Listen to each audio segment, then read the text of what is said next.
Yeah, all right. Kelly, we are live on our Facebook page and YouTube channel. I'm so happy to see you. Thank you very much for joining our session. And good evening, dear friends. Bishkek American Center is welcoming you. And we are very, very happy to continue our regular program, Virtual US State Tours.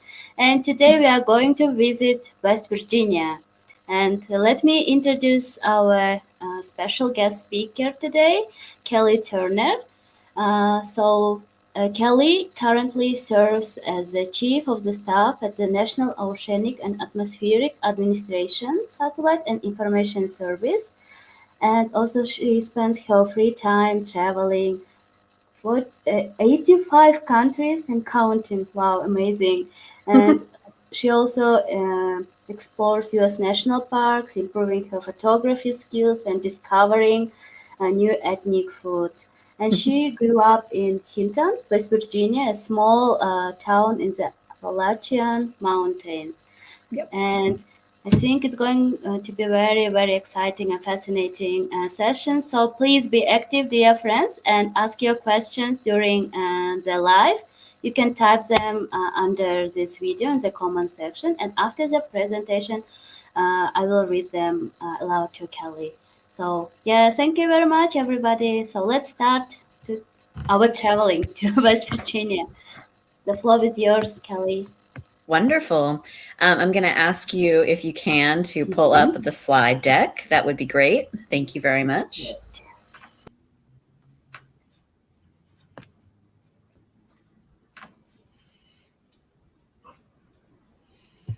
So hello, everybody. This is Kelly Turner. I'm very pleased to be here and walk you through a little bit through my state. That's where I grew up. I don't live there currently, but I don't live too far away. My parents still live in that area, and I get to visit often as it is very close to my heart. Again, so my first name is Kelly, so feel free if you have questions to call me by my name, and it's my honor to introduce my state. Many of you may be familiar with West Virginia. I would encourage you on social media, if you haven't, in the past on Facebook or on Instagram or on Twitter or even on TikTok, where's the hashtag of almost heaven. And it's sort of the synonym for it, if you will, for the state, because it is quite a lovely place. It's very much untouched. It is still very rural, and it's still very beautiful. If you would please, Ada, go to the next slide for me. Thank you. I thought I would first start with the state motto. It is normally in Latin. You'll see it below on the bottom of the seal, Montani Semper Liberty. And that basically means mountaineers are always free. And I love to start with this story because it is such the motto and the seal really reflect the general spirit of the population. You'll see that, on one side you have a farmer, on one side you have a miner, and then underneath you'll see various hunting tools, which really gets to the free spirit of the state. It is definitely a place where when it was established in 1863, during the Civil War in the United States, it separated from the South to join the Union. They really wanted to break free from the constructs of the current government and kind of set out on their own. And as I noted before, it's a mountain state and a farming state. It's very rural. But I just love this seal. So if you'll go to the next slide, please. Just a little bit about where West Virginia is and where it sits in relation to the other states. It's over here on the left-hand side, or my left. You'll see the red state here. It's on the East Coast. It's not too far from the Washington, D.C. area, which is where I currently live. It is a landlocked state, so it doesn't touch any body of water, no Atlantic Ocean, no Pacific Ocean, or anything like that. And it entirely comprised of mountains. It's very rare to find a flat spot in the state. There's lots of valleys and hollows and things of that nature. On the right, you'll see just a bigger picture of the Appalachian Mountains. This is a mountain range in the United States. It runs all the way up into Canada. It starts in the bottom in a state called Alabama, and it runs north about 3,200 kilometers, about 2,000 miles in my parlance. And the name actually is derived from French settlers and the Indian tribes that lived there. If you'll go to the next slide, this is just a picture. These are my pictures. I love to dabble in photography, and it gives you a sense of the landscape. This is what the Appalachian Mountains look like in spring, summer, and winter. I should have put a fall meeting in there, a fall picture in there, because the colors on the leaves change to like oranges and yellows, and I might have a picture or two later of those types of trees. But again, I just want to underscore that, you know, West Virginia sits in all mountains. There is no flat space at all. It is quite beautiful. You'll see the vegetation here.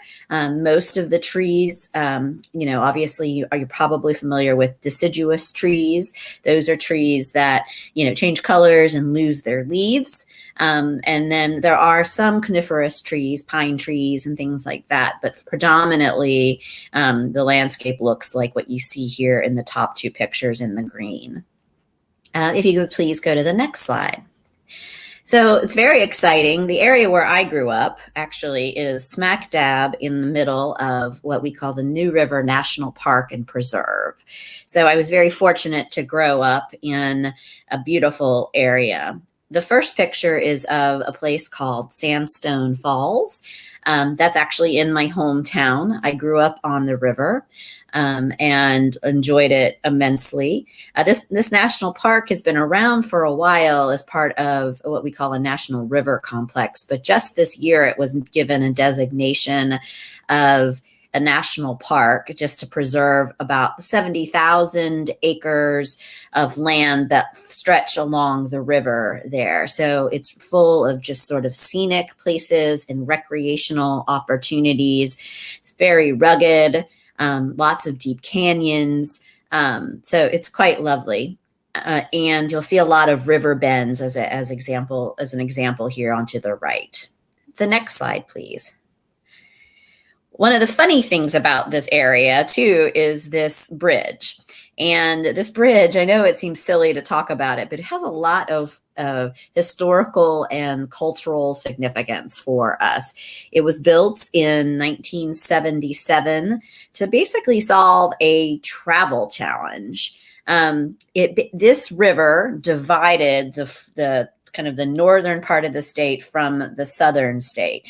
People, if you wanted to get across the river, you would have to drive around in a very kind of circuitous fashion to get to the other side of the river. And it would take anywhere, usually around 90 minutes to figure out a way over through a small bridge. By adding this, it shortened it to, 5-minute drive across the river. And it's just a fun bridge to see. But you can actually now, when I was a kid in high school, we used to sneak out into the bottom of this bridge and, put graffiti and paint and write poetry on it. And now it's actually a tourist attraction. You can actually walk out. If you look into the third picture, you can walk out underneath the bridge and walk across it, which is pretty crazy and pretty scary. But this bridge is sort of, I'm trying to think of the exact distinction, but it's the longest steel span bridge in the Western Hemisphere, and it's the third highest in the United States. And in the fall, in September, there's an annual holiday that we call Bridge Day, where people, if you look to the top of it, they open up the bridge, they close it off to traffic, and it's like a festival, and people jump off the bridge and they'll parachute off, they'll bungee jump off. It's a pretty crazy and fun event. And they bring in food from across the state, and it's just a celebration of the area. I encourage you to go to YouTube and look for some commercials TV commercials where they've actually taken a truck and bungee jumped it down and up for a commercial to sell an American brand. I think it was a Chevrolet truck. Anyway, it's just kind of a fun little story. The next slide, please, if you would.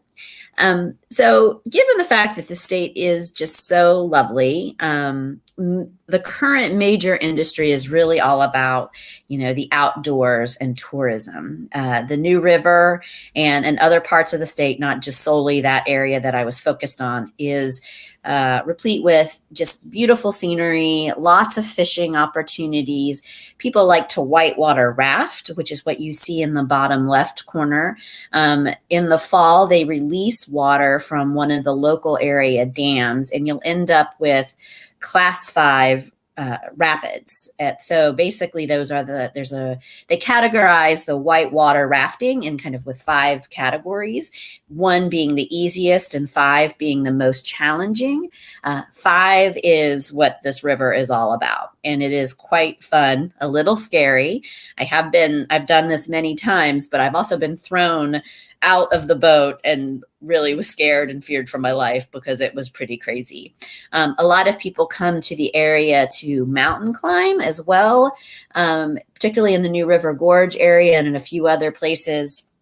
There's long, sheer rock cliffs, and it's one of the best places to rock climb in the United States. Definitely on the East Coast, there's some competition in the Rocky Mountains. And just in the bottom right, I'm not sure if this translates is a concept in Kyrgyzstan, but a lot of people like to go off-roading on these little small roads in West Virginia. They go out on 4-wheelers or these little kind of dune buggy things, these little cars, motorcycles, things like that. And they'll just go out into the woods and ride for hours, and sometimes off-road, sometimes on a road. It's called, there's lots of fun phrases for it, like mud bogging and things like that. But there are lots of trails in the state now where you can just spend hours working your way through the pretty valleys and the trees. And so it's kind of fun. Next slide, please. So most people know about coal mining in West Virginia. I think that's sort of the stereotype that when people think about West Virginia. I actually don't have any pictures of coal mines because they're not really all that pretty to me, but it is an important part of our history. Many people believe that coal is what transformed this state from a frontier state into sort of an industrial state. I don't necessarily think of it as an industrial state because it is predominantly rural, but many people did come to the area, mostly from European countries. Lots of Scots and Irish came here, and Italians, to do coal mining. So it was a big industry. In fact, later when you see a county map of the state, 43 of the 55 states have coal mines in industry. So this has been around. The other thing I would say too is that another industry associated with coal mining is the railroad industry. And that's what the middle picture is supposed to represent. A number of the in the United States, there were a couple of companies that were established, train companies were established just to ferry the coal out of West Virginia. And it was also a very important industry. My great-grandparents, my grandparents, and my father all worked on the railroad, doing different types of jobs. Thankfully, they did not go into the mines, which is a pretty scary, I think, experience. It takes a certain type of person to be able, frankly, to go underground and work in some of those conditions. But that's the main industry. That was what sort of set up the state. Next slide, please. Just a little bit about the state and kind of the cities and the towns. It's funny, there really aren't that many cities in West Virginia. Like I said before, it's extremely rural. The capital is Charleston, West Virginia. It has a population of around 50,000 people. So that gives you a general sense of just how small the state really is. The largest city in the state has only about 50,000 people, but it is a lovely capital city. On the right, you'll see what we call the state capitol building. It's classic architecture from the 20th century, and the dome at the very top is made of 23 karat gold. Kind of random but fun at the same time. One of the interesting things about Charleston is that it was home to Daniel Boone, who was an early explorer in the United States. So he was what we call a frontiersman, and he led the charge in the early to mid 1700s, I think. Probably should check that date. Mid 1700s, and he forged his way into the wilds of the United States at that time. And at that point in time when he lived, this was sort of the forefront of the exploration for the United States. So it's just a fun little factoid. Next slide, please. So this is actually what West Virginia is all about. Many of you, I think, probably know Country Roads, the song by John Denver. I would sing it for you, but my singing voice is not that great. But the state itself is really all about small towns and country roads. It's not a developed state in the sense that there's not a lot of cities. People still do a lot of subsistence farming. And the roads, there are very few major highways that cover the state. And interestingly, it's like, I think about almost 70% of the state, I think it's 65% of the state is considered rural. So that means that 65% of the population lives in communities that are less than 2,500 people. I grew up in a county, which is a sort of a district, if you will, that only had 15,000 people total. The picture on the top left is my hometown of Hinton, West Virginia. And the pictures also on the screen are just roads in the area and another nearby town. Next slide, please. I want to talk a little bit about culture and the music of the states. I think, as I told you, that it's very agrarian. There's a lot of farming. It's still very much a rural way of life. When the settlers came into West Virginia, they mostly wanted freedom and separation from the kind of the structure of government. So a lot of people there live off the land. Not everyone, of course, but a lot of people, just when they moved there 100 years ago, really just sought out separation from cities, and in order to be able to kind of freely worship, freely live the lives that they wanted to live. So with that, that's still a very religious society. Lots of people there still go to church. The predominant faith, there's a couple, but it's mostly Methodist and Baptist and some Catholic, and some Presbyterian. It's predominantly very much Western religions there, and European oriented. Music is a big deal there. Bluegrass music is something that's very unique to the Appalachian Mountains in the United States. Typically, like a traditional bluegrass band has 5 instruments, a banjo, a guitar, a mandolin, a bass, and a fiddle. And fiddle is just the country word for a violin. It really is just a violin. It just they call it a fiddle just because I think it's associated with that style of music. But it's very unique to the area, and lots of stringed instruments, and it's quite a bit of fun. I actually play the banjo. So I grew up, around that type of music all the time. Other things that, I put down here, the fourth picture at the bottom is actually of a quilt. That's a blanket, if you will, that's been handmade, sewn by hand. And it usually brings together various types of materials, sort of scraps, So like when clothes, in the early days when clothes would go bad, people would just take what they had and sew it into a quilt, and nothing ever went to waste. And that's just sort of emblematic and completely representative of the type of people that live in the state. Next slide, please. I was warned that people are very interested in famous people that come from the States. So we are a small state, so we don't have as many famous people as some states, but here are a few here.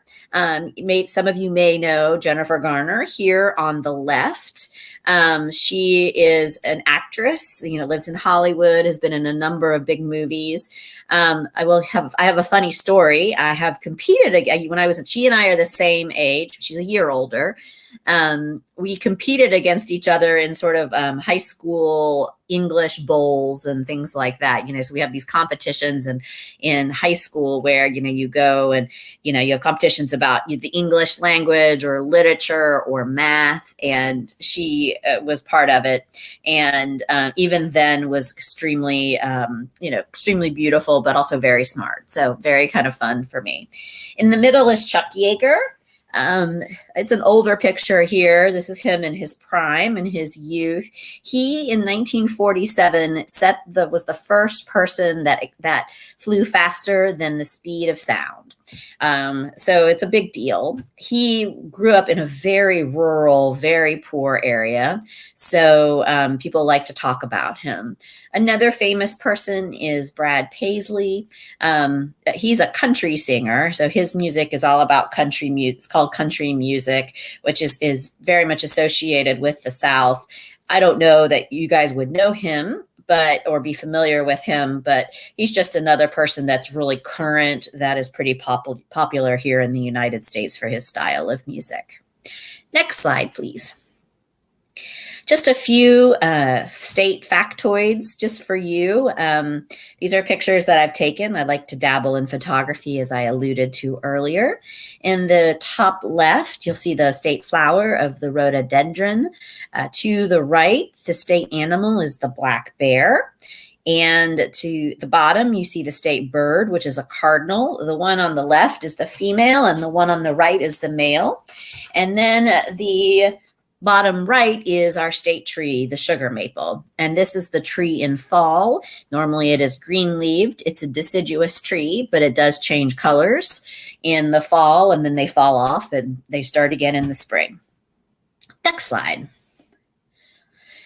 So these are just additional key statistics about the state. The population is around 1.8 million. The total area is written here, and in kilometers, it's about 62 to 63,000 kilometers squared. There are 55 counties that comprise the state. And over here on the right, you'll see a bit about the temperature and how warm and how cold it gets. But they have 4 very distinct seasons. So kind of in the summer, you'll see, kind of the average temperatures from about, 21 to 26, 27 degrees Celsius. And then in the winters, it's not a super cold state, but it does snow pretty periodically, obviously, but it usually in this range of about 6.7 to 14, degrees Celsius, give or take. And so that's just a little bit about the state and kind of giving you a sense of what it looks and feels like. If you go to the next slide, this is my ending slide, and this is just your opportunity to ask me questions.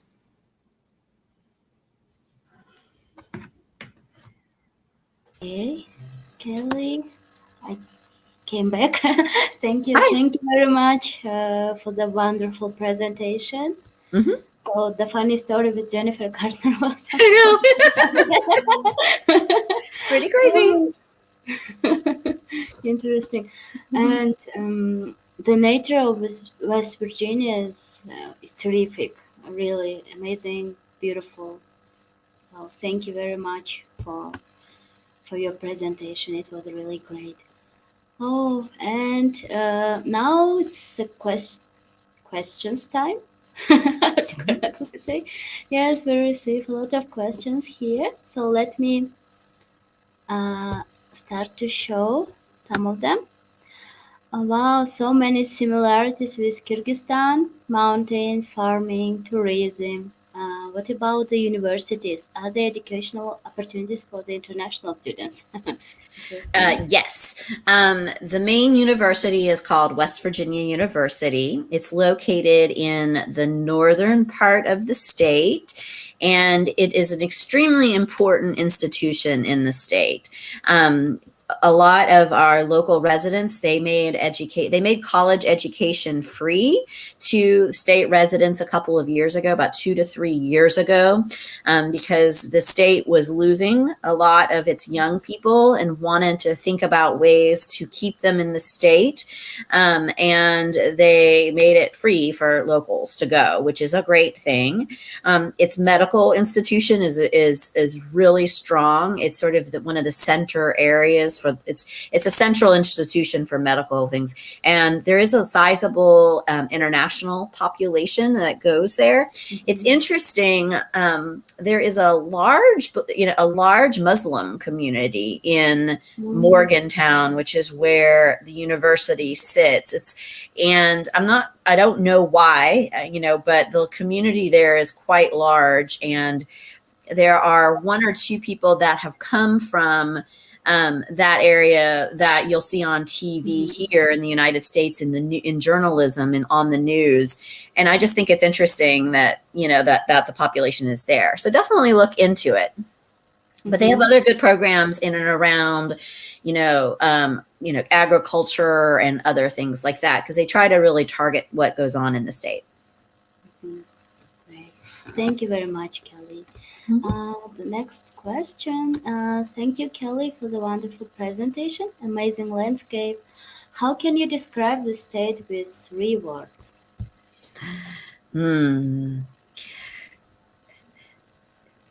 So let's see. Mountainous, free will, if you will, and warm-spirited. Cool. Great. Thank you, Kelly. Warm-spirited. Interesting. Yeah, warm-spirited. So the people are very warm-spirited, which basically means they are hospitable. You can, they'll open up their homes to you. The communities are small, so they have to take care of each other in times of sickness or sadness for families. Very close-knit communities. Great. Thank you. Thank you, Kelly.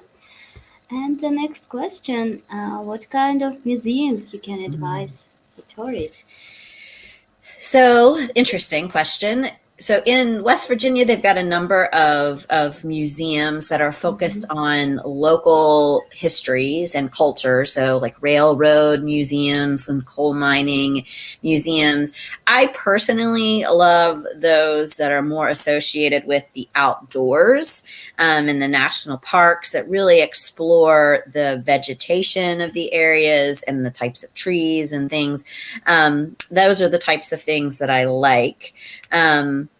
I have been to some interesting museums in Russia, kind of in and around like Irkutsk, and on Lake Baikal that were very oriented towards the environment and the lake.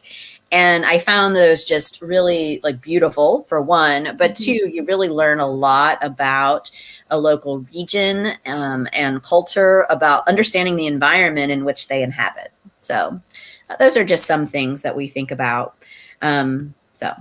And I also like the interactive ones, the ones that, where they can take you out on tour. I've seen museums take people out on tours and into the mountains or driving you around to spots. And those are fun and kind of interactive. Great. Thank you, Kelly. Here we have, are there any popular sport teams from your home state? So there are no professional sports teams from West Virginia. So a lot of people, either associate with the bigger cities that are about 5 to 6 hours away, kind of the Washington teams or the Pittsburgh teams.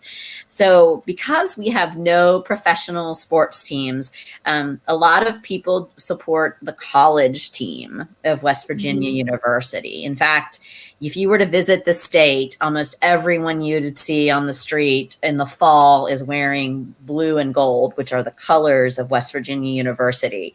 It's sort of like a second religion is to follow West Virginia sports, West Virginia University sports. And the team, the mascots, the Mountaineers, which, kind of gives you a sense of the people. So that's the main sports team there. Yes. I noticed that outdoor activities, yes, popular in West Virginia. Yes. Great. Thank you, Kelly. Next question. Are the golden apples could be defined as a symbol of West Virginia? So, golden apples. I don't know the answer to that question. We do have apple trees and things like that that were brought in and planted, kind of in the 17 and 1800s. So there's plenty, like on my family farm, we have lots of apples, but they're wild, almost wild at this point. And so they're kind of fun. People use them to make, jams and pies and different things, stewed apples. A lot of people still can their food, which means they preserve their food and store it in a variety of ways. So I don't know too much about the history of the apple in the state, but those are just some things that I have experienced. Okay, thank you, Kelly.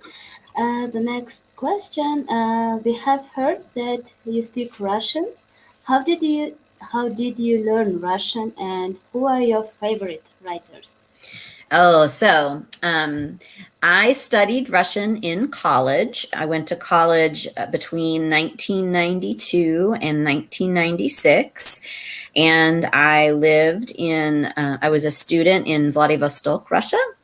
And I also spent some time on a part of a fellowship and in my early professional career in Siberia, in and around like Irkutsk and Yakutsk and Sakhalin Island and Mongolia and then northern China. I studied indigenous groups, kind of indigenous small, like the Buryats and a few other cultures there, and really was focused on folklore and things like that, because that's a really kind of in religion and shamanism and things like that. My favorite Russian writers, I love Pushkin, of course. Lermontov is my favorite. And then, Tolstoy, the first book I read in Russian, well, no, it's not true. It took me about 6 months to read, War and Peace in Russian. Yeah. I've read it in English plenty of times, right? The translation, and, I can do that in a couple of days, a week or two. But I would when I first read War and Peace in Russian, I'd had to go through very slowly. It was like 6 pages a day. So it took me a long time to get through the book, but I loved it. I'm a huge fan of Russian literature in general and Russian music. Kind of early, traditional Russian music and stuff. I couldn't tell you current musicians, but when I was a student there, like the popular bands was like Machina Vremeni, and we had a number of really fun DDT and a few others that were really fun musicians and things like that. So, and I'm still in contact with a lot of my friends from Vladivostok, and it's really nice to have those friendships forever. So interesting. I think it's different to read the fictions, for example, in original languages. Yes, it's extremely difficult. I mean, but at the time it was sort of a project, and it was really fun for me, but it took a while. And I haven't practiced as much in the last 10 years, so I'm a bit rusty, but when I was earlier in my career, I would travel quite a bit back to Russia. I have been to Central Asia, so I've been to Kyrgyzstan and Kazakhstan and Tajikistan and a few other places. So I love that area. I love the food. So I'm quite familiar. Wonderful. Thank you very much, Kelly, for sharing. Yep. Um, how and like I also love the band Machinery. Yeah, they're great. I have them on my playlist. It's fun. Great. The next question. Is it true that West Virginia holds the record for having the most towns named after cities in other countries? I don't know for sure, but I would not be surprised if that was true. Um, you'll find that in certain parts of the eastern United States, because these were early towns, early settler towns, people mostly just named them after the places that they knew, right? So if they Mhm. came from England or Scotland or Ireland or Italy, you'll find a lot of those names in very commonplace here as well. But it's probably true. I don't know that for sure, but Interesting. Thank yeah. you, Kimberly. Uh, you are an experienced traveler. Please give us some tips on traveling. So, tips. I love to travel and I have been very adventurous my whole life. I started in my 20s. I never went anywhere until college. And then, so my first experiences were through university. I really tried, so traveling when I first started in the 90s, let's say 1990s, to now is very different. In the 1990s, you didn't have your cell phone. You couldn't look at a map on your phone. You didn't have, sites that told you didn't have people. I feel like the world is much more open now, and we are talking in ways, and there's pictures, and there's Instagram, and there's Facebook. So we see the world very differently now. So my early experiences was extremely I don't know. In some cases, I was sometimes one of the first Americans to be there. When I lived in Vladivostok, the city had just opened up to Americans in the mid 90s, early to mid 90s. And so I just like to go into local cafes and eat local food. I find that food is just the easiest way to break down, barriers and conversations. And it's also the easiest way to learn a language, right? You can be like, pass the salt, or what is this called? And you learn a lot about, farming and vegetables, and just, it's a way. And sitting around somebody's table or in a restaurant with people is really a great way to get to know them. I found, and I find that people are very hospitable in most places. As a female, as a young female, there were definitely moments when I felt a little more scared than other times, let's say, sometimes I was by myself. But on whole, though, I've never really found, I've had one or two situations that I wouldn't recommend. But on whole, I felt very safe, and people like to take care of you and show you their areas, particularly back in the 1990s into the early 2000s. So just get out there and explore, check out the outdoors. I do bring a camera with me everywhere I go. And it's more common now, but 10 to 15 years ago, that was just an easy way to learn about landscapes and nature and people. And it really helps break down barriers with that. It's nice to have a tool to do that. Wonderful. And Kelly, what is your next travel destination? Where would you Well, like to go? I don't know because of COVID, right? We've been kind of in lockdown. So, we'll see what happens. But internationally, my husband is from Thailand, right? So that'll probably be the first trip because we need to go see family. So his brothers and sisters still live there, or some do, and cousins and things. So family first. I think after that, I would love to spend some time, I don't know, maybe in Chile, I think might be my next big trip. So in South America, the long country that goes all the way down, and spend some time in the mountains in the South. Yeah. Wow, great. Thank you very much, Kelly. Mhm. And I think it would be our last question to be asked. Are Okay. there any special state festivals that are Yes. celebrated only in West Virginia? Yeah, there's lots of state festivals. They tend to have a number of state festivals around local vegetables. So there's, strawberry festivals, there's a walnut festival, there's a ramp festival, which a ramp is, I don't know that a ramp is translates to you guys, and I don't know if you have it, but it's sort of like a scallion, a green onion. It's an in the ground vegetable. Anyway, and they're just kind of in and around that. There's a state fair every year, and where I grew up, we had this thing called a water festival because I grew up in a town where 3 rivers met. And so the water is extremely important to us. And so we do boat races and fishing and just different things in and around and associated with the water. So those are just some examples. But yes, there are plenty of them. It's, they like to celebrate. So interesting. Thank you very much, Kelly. Yeah, you're welcome. Yes, we are close to finish our session. Thank you very much, Kelly, for the wonderful, super, super amazing session.